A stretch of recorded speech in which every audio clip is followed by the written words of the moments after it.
Today, I am going to explain an action, horror, and sci-fi movie called Alien Covenant 2017.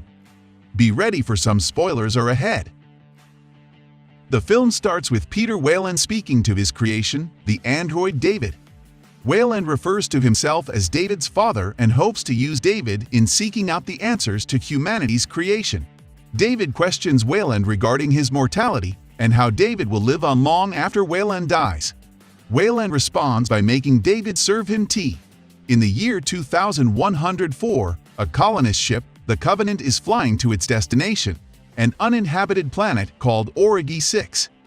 It is comprised of a 15-person crew with approximately 2,000 colonists on board. The android Walter set up the solar sails on the ship as he goes to check on the colony's embryos. Moments later, the Covenant is suddenly struck by a neutrino blast for nearby stellar ignition, causing major damage to the grid and igniting several fires on the board. This event forces Walter to initiate emergency crew revival from the hypersleep, which awakens 15 of the ship's crew. But unfortunately, Captain Branson is incinerated and killed inside his cryotube due to its inability to open. His wife, Daniels, watches Jacob perish as she helplessly tries to save him.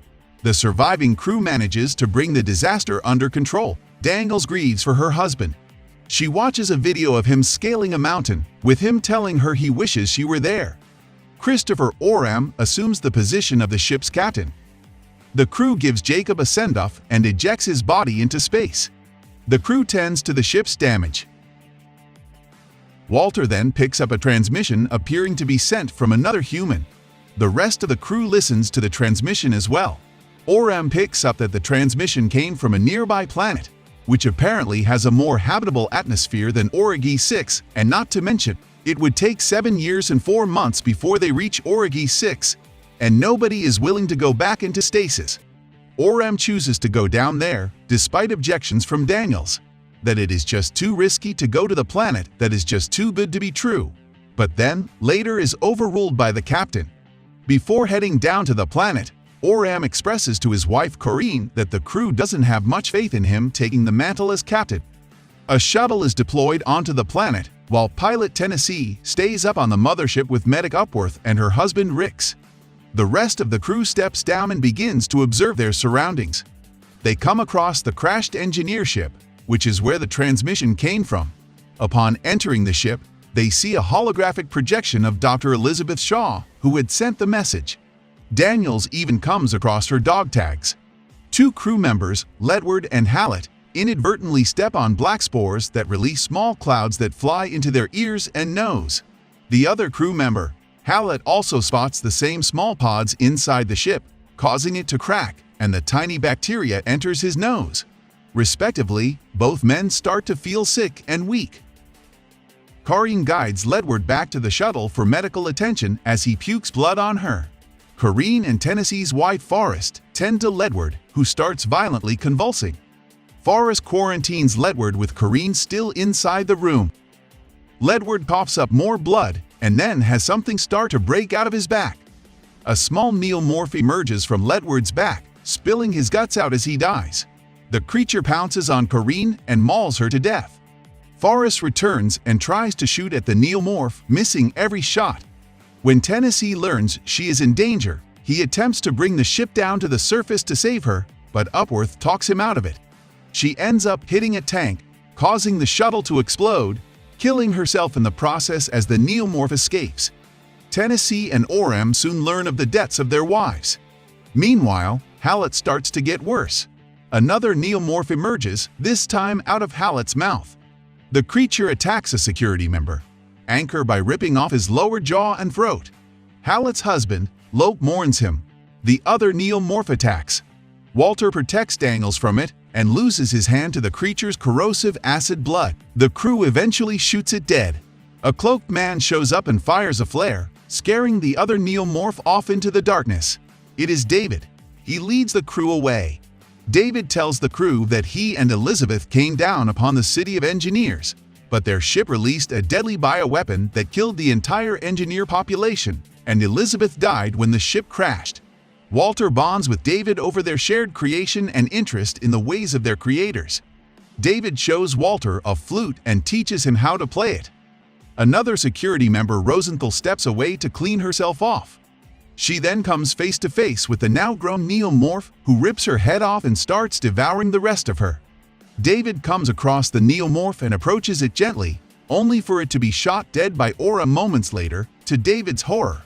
Oram demands to know what the hell is going on and what David is up to. David explains that he used a black liquid from the planet as an experiment in creating new lifeforms. He observed that the creatures used meat hosts and killed them upon their birth. David brings Oram to a chamber filled with xenomorph eggs, all of which are waiting for Mother. He assures Oram it's safe.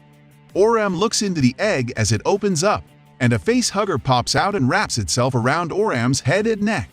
Soon, a creature bursts out of Oram's chest, killing him. It appears to have fully formed limbs and mimics David as he makes specific movements. Walter finds David as he is looking upon the ruins of the city. David quotes Ozymandias. Through a flashback, it is shown that David descended upon the engineers' city and unleashed the black spores upon them, killing all the engineers. David tells Walter that humanity is a dying species, which is why they are trying to save themselves through colonization. David gently kisses Walter before ripping something out of him and disabling him. At the same time, Daniels discovers the corpse of Elizabeth, who appears to have had something burst out of her chest as well. Lope and crew member Cole get found by the creatures. Lope is attacked by a face hugger and is burnt by the acid, but the face hugger is killed by Cole. Cole is killed by the rapidly growing alien that came out of Oram. Lope is then taken out to safety. David attempts to go after Daniels. He pins her to the ground and forces a kiss on her. Walter returns and starts to fight David, letting Daniels get out. Walter appears to gain the upper hand, but David is seen reaching for a knife. Tennessee descends to the planet's surface in another lander to rescue Daniels, Lope, and Walter.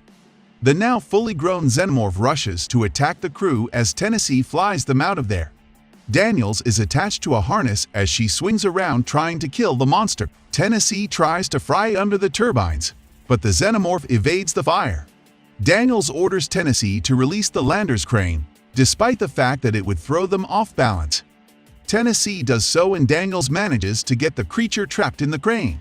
She turns the crane on and crushes the xenomorph. The survivors make it back to the Covenant. Epworth tends to Lope's facial burn. Daniels and Tennessee comfort each other after all they've been through and losing their loved ones. Daniels also tends to Walter, though she senses that something may be off about him. An unidentified life form is detected on the ship. Daniels and Tennessee run to the med bay and find Lope dead with something having burst out of his chest. The two detect the creature's whereabouts. It stalks Epworth and Rick's as they have in the shower. The xenomorph uses its second mouth to go through Rick's head before killing him and Epworth. Daniels and Tennessee reach there, but it's too late. Daniels lowers the creature into the vehicle bay. Walter opens the hatch as Daniels tries to get the xenomorph to fall out. A large vehicle starts rolling toward Daniels. She manages to duck out of the way as the vehicle impales the xenomorph and drops out of the ship back down to the planet. Daniels and Tennessee go back to their original mission plan as they return to hypersleep. Daniels puts Tennessee to sleep and is prepared to have Walter do the same for her. Before she sleeps, she asks Walter if she'll help him build a cabin by the lake, referencing something she told him earlier. He doesn't immediately respond, and Daniels quickly realizes it is, unsurprisingly, David. She screams and tries to break out, but David puts her to sleep. He goes over to the refrigerator of embryos and regurgitates 2 alien embryos to store them with the others. David then records one last transmission before heading off on his own mission. The movie ends here. Let us know your thoughts in the comment section. Also subscribe to this channel for more interesting recaps. Thanks for watching.